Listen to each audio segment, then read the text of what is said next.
Anda masih lagi mencari Wi-Fi portable yang boleh digunakan di mana saja.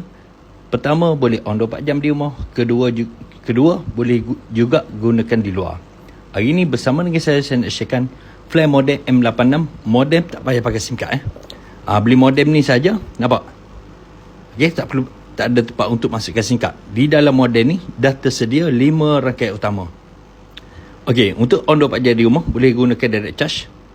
Okey, tak risau, modem ni bila bateri full dia auto cut kemasukan charge. Okey, di luar boleh gunakan tak? Di luar bateri tahan 10 hingga 15 jam, boleh connect 10 device, nama wifi dan password boleh create sendiri, boleh reka sendiri. Jom, teknik penggunaan dia simple saja. Okey, sampai ke anda, hidupkan modem ni, tahan button ni 10 saat.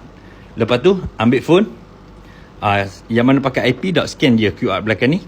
Okey, scan QR belakang ni. So nak langgar data dia, online payment saja kat sini. Tengok nak pakai plan mana. Kalau unlimited 60, okey, unlimited tanpa had, berkelaju high speed. Okey, kenapa saya sarankan model Wi-Fi ni untuk anda boleh gunakan di mana saja? Sebab di dalam model ni tersedia 5 rangkaian utama Malaysia. Model ni auto detect rangkaian paling laju tempat anda berada. Pertama. Kedua, anda juga boleh tukar rangkaian secara manual. Okey, first tekan sekali dulu biar nyala 3 lampu ni. Lepas tu tekan double click. Okey, double click baru dia akan bertukar kepada rangkaian yang lain. Jadi sekarang siapa grab sekarang dapat free 3GB.